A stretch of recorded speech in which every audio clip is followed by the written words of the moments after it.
Welcome back, travelers. If you're new here, don't forget to hit that subscribe button and ring the bell for more adventures.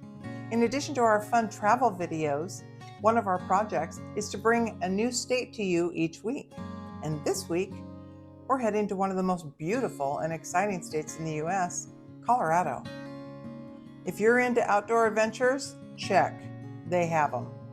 Scenic drives? Ooh, breathtaking. Vibrant city life? Yep, Colorado has it. And if you're into sports and you're a sports fan, we'll even throw in some of the state's top professional teams. So let's jump in and explore the best things to see and do in the Centennial State. So the first stop on our list is the stunning Rocky Mountain National Park. The park's just a short drive away from Denver, but it's got a bunch of towering peaks and alpine lakes and wildlife. And I am telling you, when I was looking for pictures to put on here, I can't stop because it is so breathtaking. Look at some of these pictures, you guys. You can go up the Trail Ridge Road, and then you can catch elk and bighorn sheep, and then you can go around and look at some of those gorgeous lakes. And okay, do I have to start fly fishing now? What is this? Now let's take a look at the Garden of the Gods. It's in Colorado Springs. It's kind of a unique park, and it's got dramatic rock formations, and they're all red rocks, and when the snow-capped Rockies are in the background, ooh, it's gorgeous. It's really a favorite for photographers and hikers and rock climbers. So it's a free park to visit, so you can take a guided tour if you'd like and learn about the geological part and the history of this natural landmark. And then also in Colorado Springs, it's home to the U.S. Air Force Academy. So I had to do a nod to that. My husband was in the Air Force, and I thought these were kind of cool pictures. Those people that are there graduating, and then there's a flyover. Oh, I love that. It's exhilarating. And then, of course, the historic Broadmoor Hotel. That Broadmoor Hotel is stunning, and I've stayed there, and it is absolutely fabulous. It's over 100 years old. It's got over 750 rooms. It's huge. You can see the golf course in the background there. So if you get a chance to ever check that out. Oh, and also in the Garden of the Gods, there is a resort in there as well. So give it a run. So while we're in Colorado Springs, we can't miss out on Pikes Peak.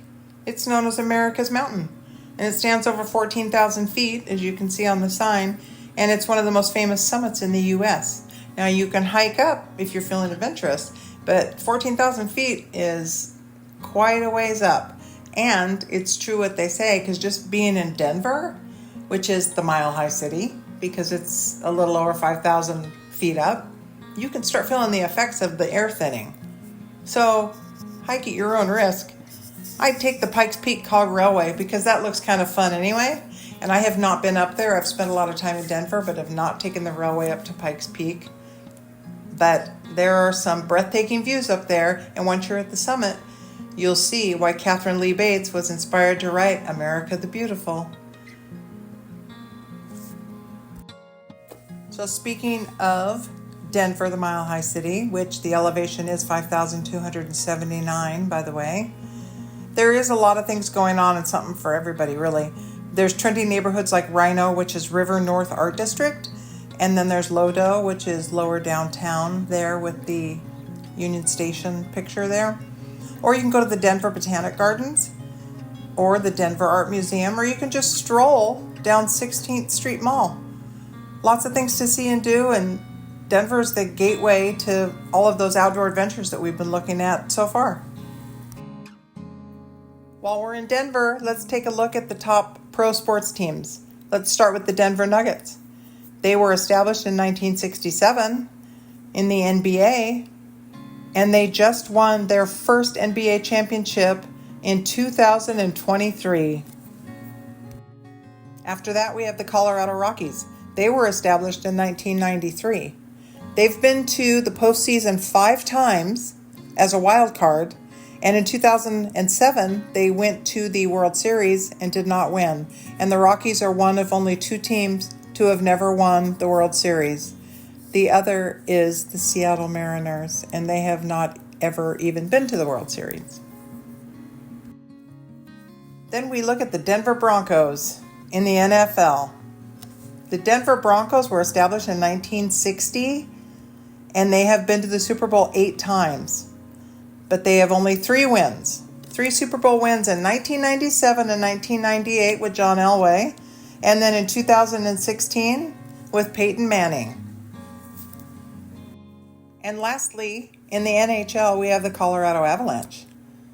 They were established in 1979 in the NHL, and they won the Stanley Cup in 1996, 2001, and 2022, and that's quite a feat because they won every time they appeared in the Stanley Cup. Now, we can't talk about Colorado without mentioning skiing and snowboarding, right? Colorado ski resorts are world-renowned, and 2 of the most famous are Vail and Aspen. These are luxury resorts, and they have top-notch skiing. You know, there's high-end shopping, there's C&B scene there with their gourmet dining and lots of celebrities. In the summer, they turn into also beautiful places to go for hiking and mountain biking, and they have a lot of festivals there. I put a map in here so that you could see kind of the layout of, on the top right, you've got Breckenridge. That's another nice resort. And then you have Vail up on the top. And then you come down to Aspen. And then all the way down to the bottom is Telluride. I have an arrow there for the Maroon Bells, which we'll talk about in a second. Not far from Aspen, you'll find the Maroon Bells that I pointed out on the map. They're 2 of the most photographed mountains in North America. These peaks are reflected in the crystal clear waters of the Maroon Lake, creating a picture-perfect scene. And it's one of Colorado's most iconic sights, especially during fall when the aspen trees turn golden yellow. I put 2 pictures of aspen trees in there so that you can see how aspen tree leaves kind of quake and quiver. And it's kind of unique to those trees with the white bark, and I thought they were kind of cool. Now, having said all that nice stuff, I'll be Debbie Downer and tell you about the deadly bells and how deceptive they are, and they've claimed many lives because these are not peaks for anyone to just go hike. The rocks are loose and they're unstable, and it is said on that plaque that only rarely do the mountains give a second chance. So be careful.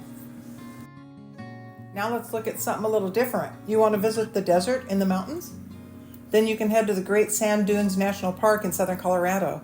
It's home to the tallest sand dunes in North America. These massive dunes rise against the backdrop of snow-capped mountains, so you create a truly unique landscape. And then you can go hiking in the dunes, or for an adrenaline rush, try sandboarding or sledding down the slopes, like these 2. Crazy. For a dive into history, don't miss Mesa Verde National Park, and you can explore the ancient Puebloan cliff dwellings that date back over 700 years. It's an UNESCO World Heritage Site, and it offers an awesome glimpse into the lives of the ancestral Pueblo people. You can take guided tours, and you can explore the well-preserved dwellings or hike into some of the park's different viewpoints. The Pueblo Native Americans are one of the oldest cultures in the United States, dating back somewhere over 7,000 years. And since we're down by Durango, I wanted to show you real quick the historic Strater Hotel in downtown Durango. And then the Baker's Bridge is that beautiful water area. And then the historic Durango and Silverton narrow gauge railway was part of the mining boom of the 1800s. And that video at the end is a Christmas Day train tour. Another standout spot is the world-famous Red Rocks Amphitheater. It's just outside of Denver. And this natural outdoor concert venue is set among those towering red rock formations, and it creates unbeatable acoustics and views. It's really a bucket list venue for music lovers, so maybe you'll get a chance to check it out. Thank you for looking at Colorado with us. As you can see, there are a lot of cool things about this state, and I hope that you get a chance to get there. Leave me some comments and let me know what you think about it. And then join us next week because I'll bring you another random state. And at the end, there's the slide. You know what to do. Thanks.